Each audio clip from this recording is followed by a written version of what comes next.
RCB और MI का match इस बात का मैच था कि ज्यादा गंदा कौन खेल सकता है, कौन अपना मैच जीता हुआ सामने वाली टीम को दे सकता है। कोशिश आरसीबी ने पूरी की, लेकिन शायद कुरनाल पांड्या और भुवनेश्वर कुमार के इरादे कुछ अलग थे और यही वजह है कि आरसीबी न सिर्फ हार से बच गई बल्कि टॉप पर पहुंचकर फिलहाल टॉप 2 में फिनिश करने को सोच रही है। लेकिन गुरु, मैच जो है वो मुंबई की हार या एलिमिनेशन से ज्यादा आरसीबी की जीत पर फोकस है। मुंबई इस सीजन से बाहर हो गई, लेकिन किसी को एक्चुअली घंटा फर्क पड़ रहा, क्योंकि सबको पता था कि मुंबई की हाल यही होने वाली है। सूर्य कुमार यादव अब इंडिया छोड़िए आईपीएल खेलने के लायक नहीं बचे। सच कह रहा हूं। भुवनेश्वर कुमार, जिन्हें लोगों ने साइन ऑफ कर दिया था, मेरे मन में सवाल आ रहा भाई उन्हें आईपीएल खेला, आईपीएल ही क्यों, उन्हें अब इंडिया खिला दो यार। अगर परफॉर्मेंस क्राइटेरिया है तो 36-37 साल की उम्र में भुवी जो कर रहे हैं, चाहे वो बैट हो या बॉल, वो कमाल है, अद्भुत है, अविश्वसनीय, अकल्पनीय है। और कुरनाल, यार क्या अंडररेटेड पांड्या, यार क्या अंडररेटेड पांड्या। सबकी निगाहें दुनिया में जो हैं वो हार्दिक पांड्या पर होती हैं, लेकिन कुरनाल पांड्या ने, उफ, व्हाट अ प्लेयर यार, व्हाट अ प्लेयर यार। खैर, इस मैच की जहां तक कहानी है, मुंबई 166 बनाती है 20 ओवरों में। आखिरी बॉल पर एब्सोल्यूट सिनेमा वाले ओवर में आरसीबी मैच जीत जाती है। हालांकि इस मैच को हराने के लिए रोमारियो शेफर्ड ने पूरी कोशिश की थी कि आरसीबी हार जाए। 11 गेंदों पर सिर्फ 4 रन बनाए थे, वो भी तब जब बैंड बजी पड़ी थी। रोमारियो शेफर्ड क्यों खेल रहे हैं, किस कोटे से खेल रहे हैं, मुझे नहीं पता, लेकिन जिस तरह से वो खेल रहे हैं वो आरसीबियंस के जज्बातों से खेल रहे हैं। आखिरी 6 गेंदों पर 15 रन चाहिए थे। मुंबई इंडियंस ने भी अजीबोगरीब फैसले लिए, मतलब राज बाबा से ओवर करवाया, क्यों करवाया पता नहीं। उनके पास इंपैक्ट प्लेयर का ऑप्शन शार्दुल ठाकुर था, लेकिन वो शर्मा जी को लेकर आए, और हैरानी की बात यह कि रघु शर्मा को लाए तो उनसे ओवर ही नहीं कराया। और इस आईपीएल में केवल 2 ही बार ऐसा हुआ है कि इंपैक्ट प्लेयर को लाया गया है और उससे बॉलिंग नहीं कराई गई, और दोनों बार मुंबई ने किया है। एंड दैट इटसेल्फ डिफाइन कि मुंबई इंडियंस अगर बाहर हुई है तो क्यों बाहर हुई है। मतलब अगर आप इंपैक्ट प्लेयर लाकर आप खिलाओगे ही नहीं तो क्या होगा। और उसी का नतीजा था कि राज बाबा से आप ओवर करवा रहे थे। राज बाबा इज गुड, बट यार आखिरी ओवर का प्रेशर वो झेल नहीं पाए। पहली बॉल वाइड फेंकी, दूसरी बॉल जो थी रोमारियो शेफर्ड को नो बॉल फेंकी, रोमारियो उसमें भी डॉट खा गए थे, लेकिन तीसरी गेंद फिर गई फ्री हिट। मतलब पहली वाइड, दूसरी नो, तीसरी फ्री हिट, उसमें भी बेचारे जो हैं ये जैसे तैसे 1 रन ले पाए। फिर राज बाबा ने 1 रन लिया, मतलब उनको भी वाइड फेंकी और कहानी काफी गई। उसके बाद रोमारियो शेफर्ड डॉट बॉल खाते हैं, उसके बाद वो आउट हो जाते हैं, और तब लगता है कि शायद जो मैच है वो खिसक गया मुंबई की तरफ, क्योंकि 3 गेंदों पर बहुत ज्यादा रन थे। मतलब उस वक्त लग रहा था कि शायद कहानी नहीं होगी, 10 रन शायद चाहिए थे, 10 या 9 रन चाहिए थे। लेकिन फिर किस्मत खराब होती है, भुवनेश्वर कुमार को वाइड, और फिर भुवनेश्वर कुमार जिन्होंने 4 विकेट निकालकर मुंबई इंडियंस की कमर तोड़ी थी, छक्का मारकर मुंबई से मैच छीन लिया। क्या कमाल का छक्का था, कमाल का छक्का था। मतलब उस शॉट पर भुवनेश्वर कुमार को कुरनाल पांड्या से छीन कर मैन ऑफ द मैच देना चाहिए। मतलब कुरनाल और भुवनेश्वर में आप किसको मैन ऑफ द मैच देंगे, इस पर आज लड़ाई हो सकती है, क्योंकि दोनों की परफॉर्मेंस ऐसी थी जिस पर आप सीटियां बजा सकते हैं। बट आई थिंक वो एक कमाल था। फिर सिंगल जाता और आखिरी गेंद पर मुंबई इंडियंस में महिला जयवर्धने से लेकर सबका दिमाग लगता, और जब ज्यादा दिमाग लगते हैं तो फिर कहानी पलट जाती है, और कहानी पलटी एग्रेशन विराट कोहली के रिएक्शन में, और फिर मैच जो है वो आरसीबी जीत जाती है। आरसीबी के जीतने का मतलब है कि मेरी दोनों फेवरेट टीमें बाहर हो जाती हैं। मुंबई इंडियंस और लखनऊ सुपर जायंट दोनों इस आईपीएल से पूरी तरह से बाहर हो गई है। आरसीबी जो है वो टॉप पर हो गई है। हालांकि ये वो आरसीबी नहीं है जिसको शुरुआत में मैं टॉप पर देख रहा था, ये वो आरसीबी है जैसे तैसे टॉप पर पहुंच गई है, क्योंकि अभी भी ये टीम अपना बेस्ट क्रिकेट नहीं खेल रही है। बॉलिंग में ये टीम जो है सिर्फ भुवनेश्वर कुमार पर डिपेंडेंट है। बैटिंग इस टीम की बहुत जबरदस्त कोलैप्स हो रही है। हालांकि फिल सॉल्ट आने वाले हैं तो शायद वो चीजें बेहतर हो जाए, लेकिन ये टीम संघर्ष कर रही है। आज दोनों टीम से कई खिलाड़ियों ने हारने की कोशिश की। हालांकि मुंबई से दीपक चहर ने जोर लगाया, बुमराह ने जोर लगाया, कॉर्बिन बॉश ने जोर लगाया, लेकिन कुरनाल और भुवनेश्वर की जो जोड़ी थी उसने आई थिंक मैच पलट दिया। Krunal Pandya, again I am saying what an underrated Pandya. हालांकि कुरनाल का अगर वो कैच तिलक वर्मा ने पकड़ लिया होता, जो नमन ने अंदर जाकर पकड़ा था और फिर बाहर फेंका, और उसको पकड़ा जाना चाहिए था लेकिन तिलक वर्मा देखते रह गए, तो शायद ये मैच पलट जाता। क्योंकि उस ओवर में अल्लाह गजनफर के अगर वो कैच पकड़ा जाता तो शायद अगले 2 छक्के ना लगते, और वो 2 छक्के ना लगते तो रन रेट काफी बदल जाता। रोमारियो शेफर्ड के बल्ले पर बॉल आती नहीं है, कुरनाल आउट होते, नीचे इतने प्लेयर थे नहीं जो छक्के चौके मार जिता पाते। एंड आई थिंक वहीं से मैच पलट गया। कुणाल पांड्या 46 गेंद 73 रन। आज जितनी तारीफ आप उन्हें करेंगे उतना कम है, क्योंकि उनके बारे में बातें नहीं होती हैं, उनके लुक की बातें होती हैं, उनके भाई की बातें होती हैं, उनके एक्शन की बातें होती हैं, but Kunal the clutch Pandya की बातें कम होती हैं। और आज वो क्लच प्लेयर दिखा, 46 गेंदों पर 73 रन, 4 चौके 5 छक्के, टफ सिचुएशन में, तब जब विराट कोहली 0 पर आउट हो गए थे, तब जब बैथल के बैट से रन नहीं आ रहे थे, पडिक्कल फ्लॉप हो गए थे, पाटीदार फ्लॉप हो गए थे, उसके बाद कुणाल पांड्या ने ये मैच बनाया। और इसीलिए मैं कह रहा हूं कि ये रिमार्केबल इनिंग है, कमाल है, अद्भुत है, जितनी आप तारीफ करें उसी कम है। वो स्ट्रगल कर रहे थे, उन्हें क्रैम्प्स आ रहे थे, लेकिन खड़े खड़े वो छक्के मार रहे थे। 46 गेंदों पर 73 रन, वो पारी है जिसे लंबे समय तक याद रखना चाहिए। और आखिर में भुवनेश्वर कुमार का वो छक्का भी, जिससे आप शॉट ऑफ द मैच कह सकते हैं, क्योंकि वो शॉट टीवी एक्चुअली मैच पूरी तरह से पलट गया था। मतलब ये सारी कहानी, आरसीबी ने भुवनेश्वर कुमार को जब 10 करोड़ रुपए में खरीदा था तब बहुत सारे लोग क्वेश्चन था, लेकिन भुवनेश्वर कुमार आज बॉलिंग ऐसी कर रहे हैं कि आप उन्हें आईपीएल छोड़िए, इंडियन टीम में खिलाने की बातें चल रही। एवरीबॉडी इज सेइंग कि अगर परफॉर्मेंस क्राइटेरिया है तो भुवनेश्वर कुमार इंटरनेशनल क्रिकेट में क्यों नहीं है। और भुवनेश्वर कुमार अगर आज ऑक्शन में जाएं तो शायद 25-30 करोड़ रुपए लोग उनको देना पसंद करेंगे। मतलब आप ये सोचिए कि वो हर मैच में बैटिंग यूनिट को डिस्ट्रॉय कर रहे हैं, हर मैच में। भुवनेश्वर कुमार ने इस मैच में 4 ओवर में 24 रन देकर 4 विकेट निकाले। विकेट किसके? रोहित शर्मा का, जो 250 के स्ट्राइक रेट से खेल रहे थे, रियान कल्टन का, again solid player, Surya Kumar Yadav का, और तिलक वर्मा का। मतलब 4 बड़े प्लेयर जिन्होंने मुंबई इंडियंस में खेलते हैं, जो इंडिया के लिए खेलते हैं या वर्ल्ड क्रिकेट में खेलते हैं, उनको उन्होंने आउट कर दिया। 11 मैचेस में भुवनेश्वर 21 विकेट, 15 का एवरेज है, 7 की इकॉनमी है, 12 का स्ट्राइक रेट। आई मीन जितनी तारीफ आप करें भुवनेश्वर कुमार की उतनी कम है। भुवनेश्वर कुमार को इंडिया खेलना चाहिए, ये मेरा मानना है। और उनकी परफॉर्मेंस चीख चीख कर कह रही है। आप उनके स्टार्ट्स देखो, पहला मैच 4 ओवर 1 विकेट 31 रन, दूसरा मैच 4 ओवर 3 विकेट 41 रन देकर, फिर 37 रन, फिर 38 रन, फिर 3 विकेट 27 रन देकर, 3 विकेट 26 रन देकर, 1 विकेट 31 रन देकर, 3 विकेट 5 रन देकर, 3 विकेट 28 रन देकर, 34 रन, आज 4 विकेट 23 रन देकर।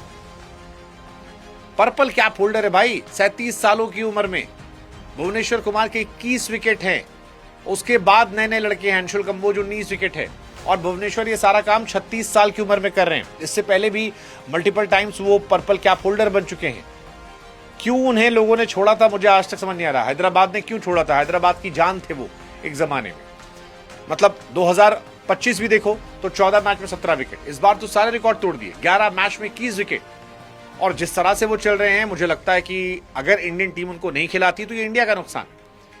भुवनेश्वर कुमार एक आखिरी चांस डिजर्व करते हैं ब्लू में, और ये बनता है भाई साहब उनका। मतलब 20+ विकेट अगर आप देखोगे तो बहुत लिमिटेड बॉलर है। चहल के नाम ये रिकॉर्ड है, मलिंगा के नाम है, बुमराह के नाम था, इस साल तो बुमराह विकेट ही नहीं पा रहे। भुवनेश्वर के नाम भी हो गया 14, 16, 17, 26। और अच्छी बात यह कि यार भुवनेश्वर की स्विंग जो है वो वापस 2013 वाली आ गई। ये अपने आप में कमाल हो गया। मतलब 21 विकेट बहुत ज्यादा होते भाई साहब, बहुत ज्यादा होते।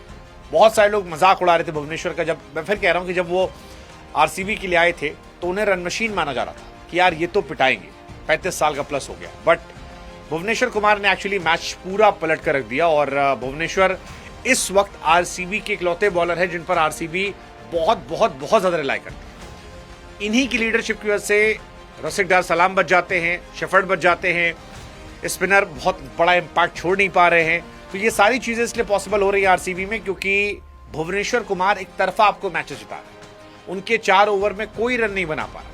हेजलवुड पिट रहे हैं, ये नहीं पिट रहे, और इसी वजह से भुवनेश्वर जो है फिलहाल इस आईपीएल के सबसे टॉप बॉलर बन चुके हैं, सबसे टॉप बॉलर। ये अपने आप में बहुत बहुत बहुत इंटरेस्टिंग कहानी है। खैर, मुंबई आरसीबी की राइवलरी जो थी एक जमाने में एक तरफा हुआ करती थी, 17-10, आज 19-17 हो गई। 2 मैच और आरसीबी जो है वो मुंबई को हराने के रिकॉर्ड से आगे बढ़ जाएगी। वो लेगेसी जो रोहित शर्मा ने एक जमाने में क्रिएट की थी वो शायद खत्म होती जा रही है, और ये उनके लिए बड़ा डिसअपॉइंटमेंट होना चाहिए। हाँ, मतलब मुंबई ने रोहित शर्मा से कैप्टेंसी छीन के बर्बाद कर दिया, एक्चुअली बर्बाद कर दिया। 1-2 साल चुपचाप देना चाहिए था, अगली लीडरशिप के चक्कर में उन्होंने बिल्कुल खत्म कर दिया, और वो खत्म हो गई टीम, खत्म हो गई। मतलब 9-10 पे फिनिश करने वाली है। कंपटीशन चल रहा है लखनऊ मुंबई में, कौन आखिरी में खत्म करेगा। आज वैसे विराट का भी दिन खराब था। विराट कोहली एमआई के सामने आज तीसरी बार 0 पर आउट हुए, लगातार 2 मैच में हो गए। ये उनके लिए डिसअपॉइंटिंग था। मतलब ठीक है, एमआई के सामने आरसीबी अच्छा कर रही है, लेकिन विराट 3 बार आउट हो चुके हैं 0 पे। पिछले 9 मैचेस में एमआई आरसीबी में 7 मैचेस आरसीबी जीती है। दैट डिफाइंस कि आरसीबी कितनी स्ट्रांग है, मुंबई कितनी कमजोर है। हालांकि मुंबई से सिर्फ एक कोशिश थी कॉर्बिन बॉश की, 4 ओवर 4 विकेट 26 रन देकर। उन्होंने भी आज मिडिल ऑर्डर तोड़ा। रजत पाटीदार को आउट किया, बेथल को आउट किया, जितेश शर्मा को आउट किया, टिम डेविड को आउट किया। 1 ओवर तो मेडन डाला था उन्होंने, जो अपने आप में कमाल था, और उन्हीं की वजह से मैच बना था। उनके शुरुआत में दीपक चहर, बीच में कॉर्बिन बॉश, आखिरी के ओवर में बुमराह का जो अच्छा स्पेल था। बुमराह का प्रॉब्लम बस ये कि बुमराह विकेट नहीं निकालते हैं, केवल वो डॉट बॉल कराते रहते हैं, तो ये एक अपने आप में कहानी है। बट आरसीबी फिलहाल टेबल टॉपर है। एसआरएच को हराया, सीएसके को हराया, एमआई को हराया, एलएसजी को हराया, जीटी को हराया, डीसी को हराया, फिर एमआई को हराया। 7 मैच जीते हैं, 14 उनके पॉइंट्स हो गए हैं। राहें आसान हैं, लेकिन लड़ाई जो है उनकी इस बात की होगी क्या टॉप 2 में फिनिश करेंगे, क्योंकि टॉप 2 में अगर आप फिनिश करते हैं तो आपको 1 मैच एक्स्ट्रा खेलने का मिलता है, जिसकी वजह से आप टूर्नामेंट से बाहर नहीं होते हैं, और ये बहुत टफ हो जाएगा। बिकॉज पंजाब भी कोशिश करेगी, एसआरएच कोशिश करेगी, जीटी जो है वो भी कोशिश करेगी, सीएसके भी धीरे धीरे ऊपर आ रही है, तो ये सारी चीजें। लेकिन कुछ लोग बाहर भी जा रहे हैं, जिसमें सूर्य कुमार यादव हैं। मतलब सूर्य कुमार यादव यार बिल्कुल खत्म खेल फर्रुखाबादी हो गया, पहली बॉल पर आउट हो गए। इससे पहले 12 रन थे, उससे पहले 5 रन थे, 15, 1, 33, 6, 51, 16। मतलब अनरियल जो है वो डाउनफॉल सूर्य कुमार यादव का देखने को मिला, और ये भी मुंबई की हार की बहुत बड़ी वजह। खैर, मुंबई हार गई, टूर्नामेंट से बाहर है। अगर मैच की बात की जाए तो आज आरसीबी ने टॉस जीता, गेंदबाजी करने का फैसला किया। रियान रिकल्टन आज चले नहीं। रोहित शर्मा अच्छा खेल रहे थे, 9 गेंदों पर 22 रन, लेकिन फिर भुवनेश्वर को आउट कर गए। नमन धीर वॉज प्लेइंग वेल। नमन धीर बहुत सी बैटिंग कर रहे थे, लेकिन फिर वो एक रसिक डार सलाम के अंदर आती गेंद और उस पर वो विकेट गए। Surya flop show. Tilak time लिया, बट जो लास्ट का एग्जीक्यूशन था लंबा, वो चला नहीं। विल जैक्स फ्लॉप रहे। राज बावा जो थे ठीक ठाक थे बैटिंग में। कॉर्बिन बॉश भी कुछ खास नहीं रहा, दीपक चहर कुछ खास नहीं रहा। भुवनेश्वर कमाल थे, हेजलवुड भी अच्छे थे, रसिक डार सलाम महंगे थे लेकिन ठीक थे। रोमारियो शेफर्ड ने गेंदबाजी अच्छी किया, 3 ओवर 18 रन विकेट। कुरनाल जो है वो भी ठीक थे, 3 ओवर 26 रन। सुयश शर्मा थोड़े महंगे साबित हुए, 2 ओवर में 21 रन। बैटिंग में जहां तक बात है, बेथल इकोनॉमिकल, मतलब ठीक ठाक रन्ना बॉल खेले थे, तो बहुत खास पारी नहीं थी। विराट पहली बॉल पर आउट हुए। पडिक्कल का फ्लॉप शो था, पाटीदार का फ्लॉप शो था, बट कुरनाल मैजिकल पांड्या का कमाल था, जिसकी वजह से मैच गया। 46 रन, 46 गेंद 73 रन, 4 चौके 5 छक्के, एंड आई थिंक यही मैच खत्म करा था। वरना Romario Shepherd, Tim David, Jitesh Sharma, इन सब ने भी कोशिश की थी हराने की। आखिर भुवनेश्वर कुमार का एक शॉट और मैच पलट जाता है। अब यहां आते हैं 2 सवाल। क्या अगले साल मुंबई इंडियंस को कुछ खिलाड़ियों से तौबा करना चाहिए? मेरे हिसाब से हाँ। या तो आप हार्दिक पांड्या से तौबा कर लीजिए, या फिर आप सूर्य कुमार यादव और जो बाकी ये लॉबी है, इसमें कुछ लोगों से तौबा कर लीजिए। सही टीम खिलाइए। मुंबई ने बहुत एक्सपेरिमेंट किए साल, अजीबोगरीब एक्सपेरिमेंट। एक अच्छी टीम होने के बावजूद वो इस साल फ्लॉप रहे हैं, और इसकी बहुत बड़ी वजह है कि एक्सपेरिमेंट पे एक्सपेरिमेंट हो गया, बहुत एक्सपेरिमेंट हो गया, और इतने एक्सपेरिमेंट पे आप मैचेस नहीं जीतते हैं। आई थिंक ये एक बहुत बड़ी वजह रही।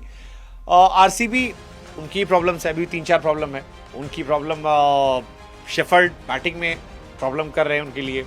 जितेश शर्मा बहुत बड़ी प्रॉब्लम कर रहे हैं। सुयश का इस साल इतना बड़ा इंपैक्ट नहीं आ रहा, वो एक बड़ी प्रॉब्लम है। मिडिल ऑर्डर बीते कुछ मैचेस से कोलैप्स करने लगा है, ये एक बड़ी प्रॉब्लम है।